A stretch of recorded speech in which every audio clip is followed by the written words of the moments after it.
Thank you to the City of Boston and the Bowl Committee for providing an outstanding experience for our players and our staff. Being away from home for Christmas hasn't felt like being away from home. Everyone's been so welcoming. The hotel has been amazing. I think the highlight so far for me, and I'm sure for these guys, has been the ability to come to Fenway last night under the lights, get on the field, throw the ball around, go behind the green monster, get in the batting cages, see the World Series trophies, and just experience the rich history and tradition of this amazing ballpark. And tomorrow's going to be really special. To be able to take the field at Fenway and play a football game will be a memory we'll never forget. And to be able to play a quality opponent like UNC, an ACC opponent, is a huge challenge for us. And I think we're really excited about that opportunity. So on behalf of all of UConn Nation, I just want to say thank you very much to Boston and the Bowl Committee and the people here at Fenway for making this a wonderful experience for us. Thank you.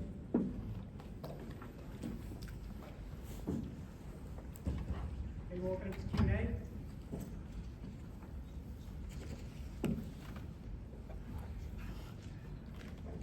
Yeah, Jelani and Chase could speak to this too, but and you might want to weigh in. But for those of you who were here during the 1-11 season, when Coach Mora walked in the door late in that season, went to some of the games, could you have envisioned something like this happening, that the program would gain the momentum that it's gained these last 3 years?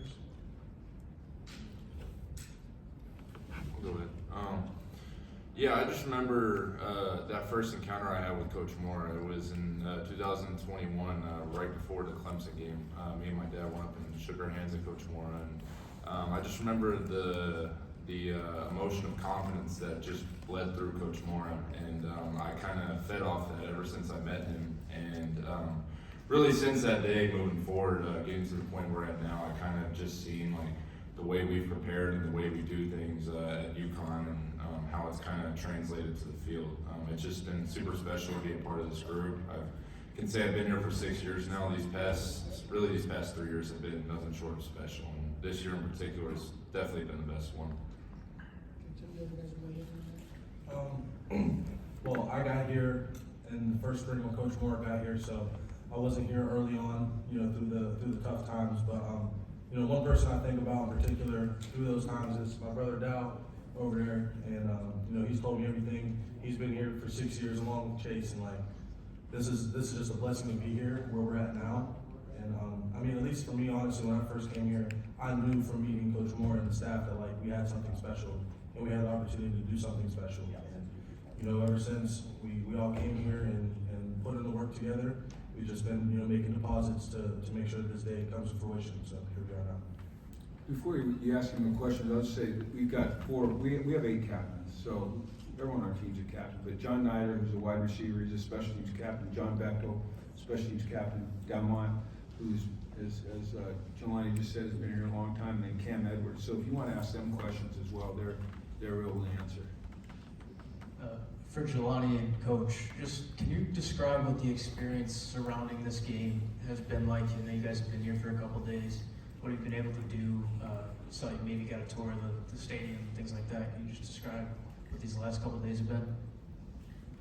For me, honestly, all of these things are great. Like Coach Moore said, we're thankful we put all this together. But we came here to work at the end of the day. A lot of the guys here, I know they agree. So that's all I have to say about that, honestly. I think I'll echo what Jelani says. We've tried to have a really nice blend of work and then enjoying the experience. Our players have spent a lot of time together. It's a very close team. I think they've enjoyed spending the holidays amongst one another, away from family. They don't necessarily be like being away from family, but they just enjoy the company of each other. And we worked hard. We did not get off our schedule and our routine at all. Having a Saturday game has helped us. One of the reasons we're a little late this morning because we practiced at a certain time the day before the game, and we stuck to the script. These guys have had great practices all week. I've been really impressed with the maturity of the team, their ability to focus in when it's time to work and yet still enjoy the great experience that the city of Boston and the Fenway Bowl has been able to provide for these guys.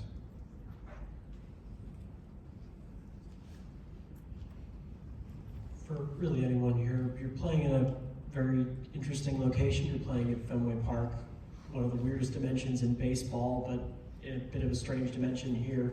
For the football game, benches on the same side, really tight in one of the end zones to the wall.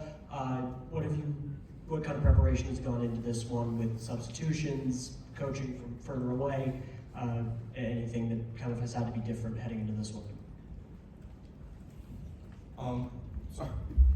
Well, we've put in a lot of work practicing in special situations. Like, we put all of our guys on one side of the field, like, maybe the side will be on game day. And we'll go through our situations from, the hurry up stuff with the offense, the field goal stuff, the defensive signals, offensive signals, making sure everyone's in the right position and mimicking game day, because that stuff can, lead to a penalty and things of that nature. So we just try to make sure we do the best we can to mimic what we do on game day to make sure that everything goes smooth when the game comes.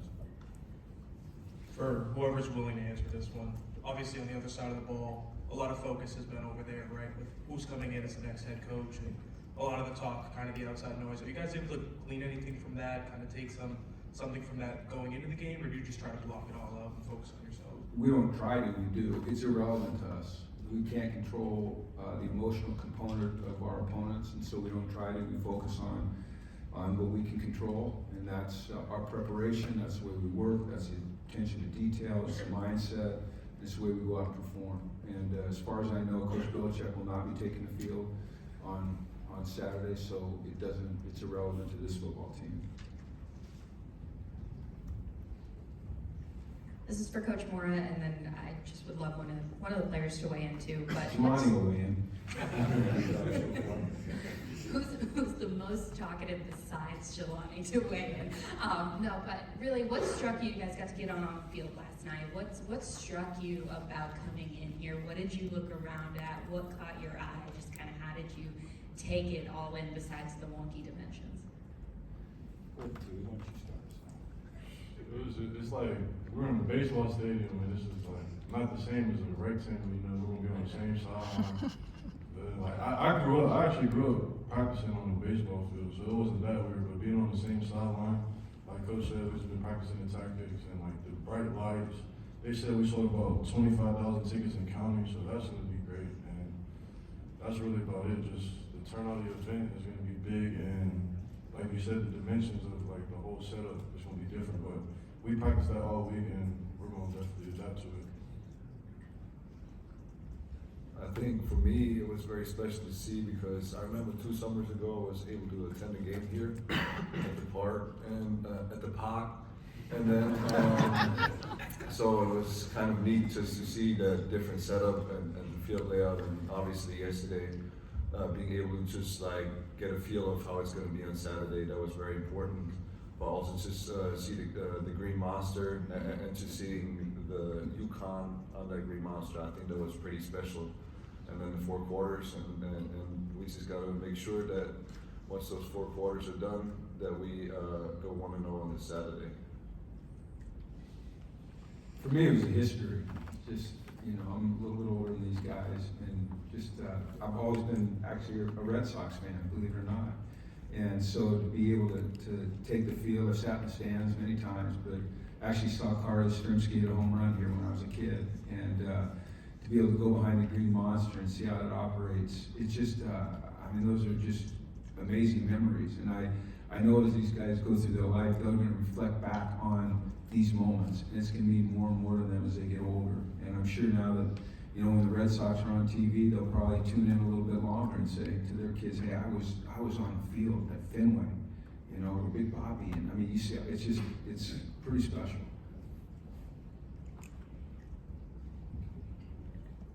Thanks.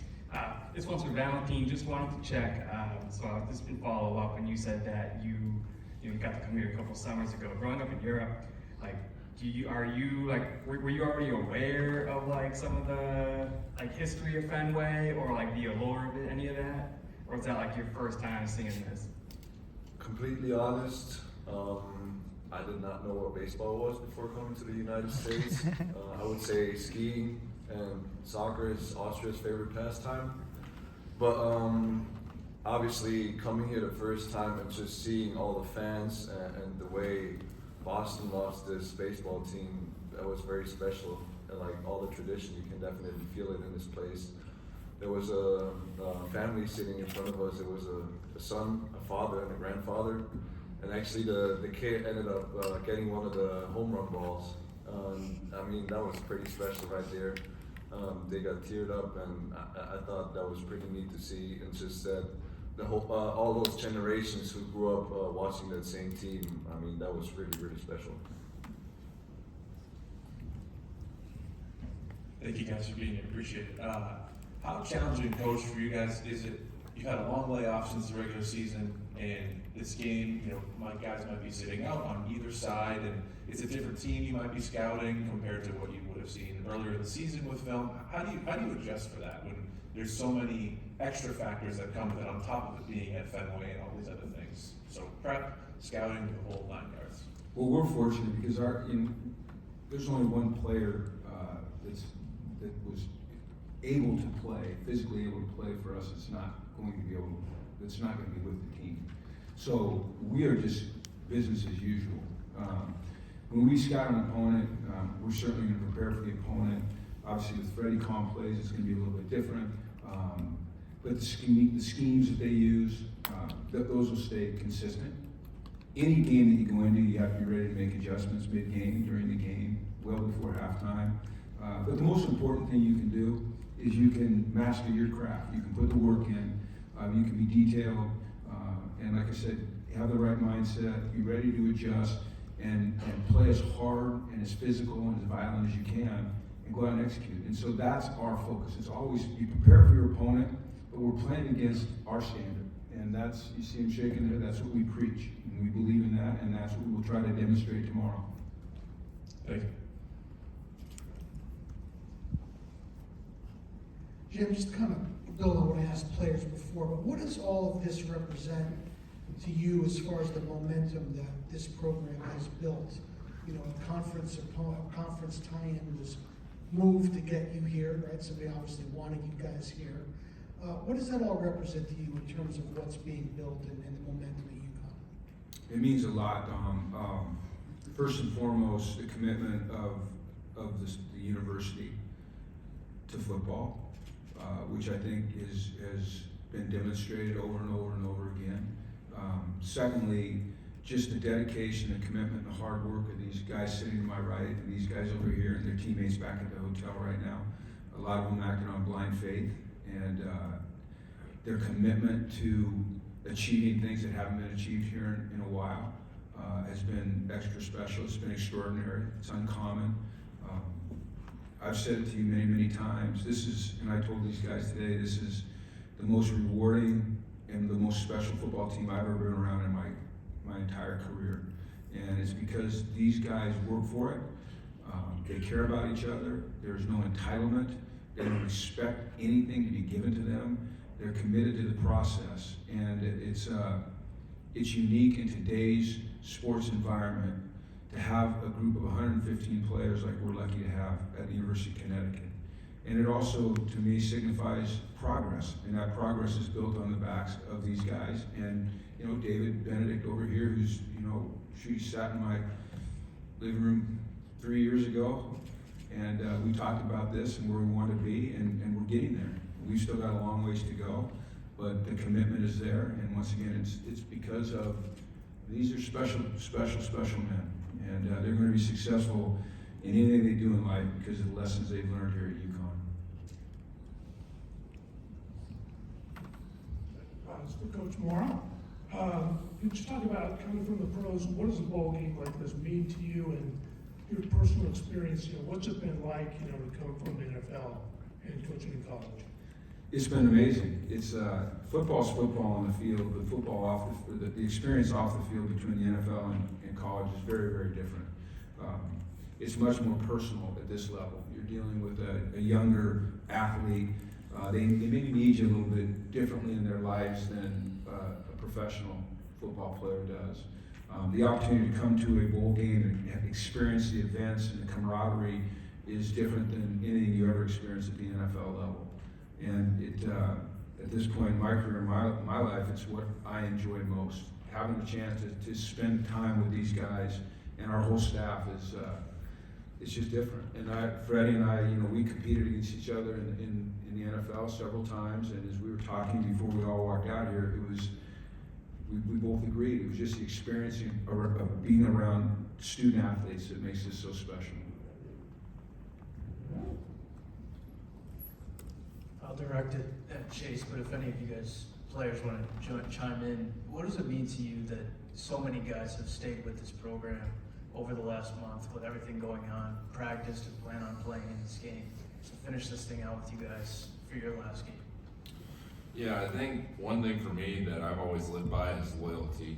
And you look at guys that have been here in the past. I'll use one example, and this guy I think about a lot, and Christian Haynes. I mean, he was a guy who bought into this program every single year he was here. He was here for 6 years, and I tried to live my life based off how he did and how the habits he formed. He formed all these good habits, and he wanted to be a leader for his team.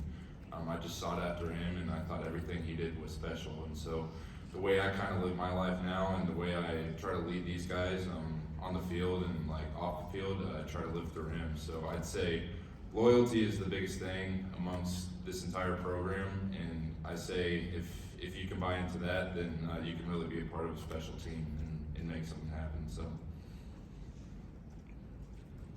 I want to add something else.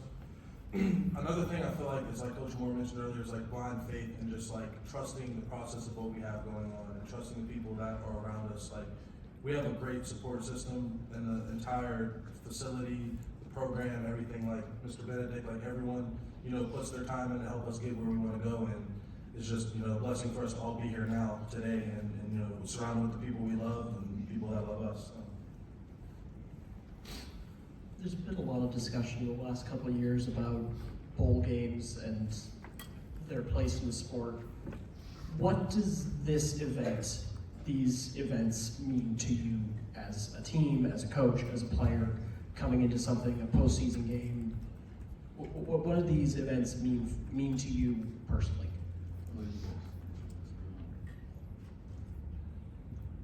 I think we're very appreciative to kind of reap the rewards of our hard work. I mean, all year we try to fight for that extra, that 13th game. And so it means a lot to be able to come here and obviously not forget about what got us here in the first place, and obviously put in the work still on a daily basis, but at the same time just be able to experience what we achieve for ourselves, and then not forget to all that work that led to the whole year, not just during the season. So it's definitely special to have those moments and celebrate it together as a team, because it took every single person on the whole team, on the whole staff to get to this moment.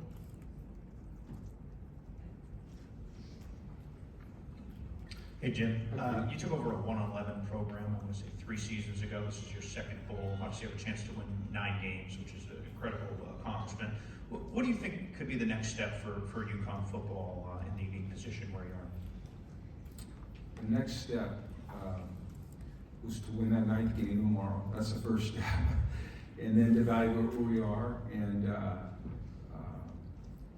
bring in quality people that are good football players, continue to populate our program with winners that have the right attitude, that are selfless, that are committed to the team, committed to being great.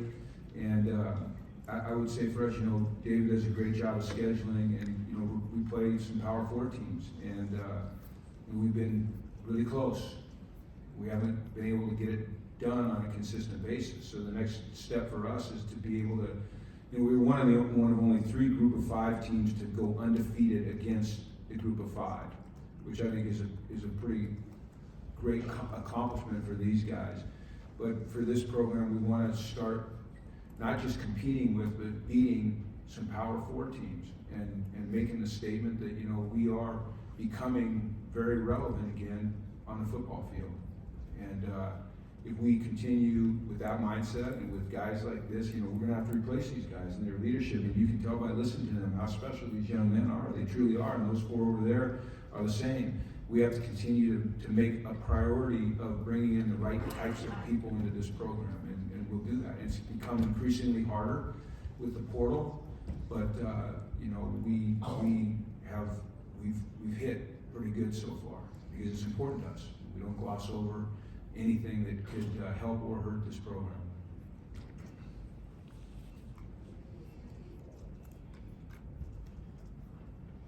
Good. Thank you so much. Thank you so much for being here. Appreciate it.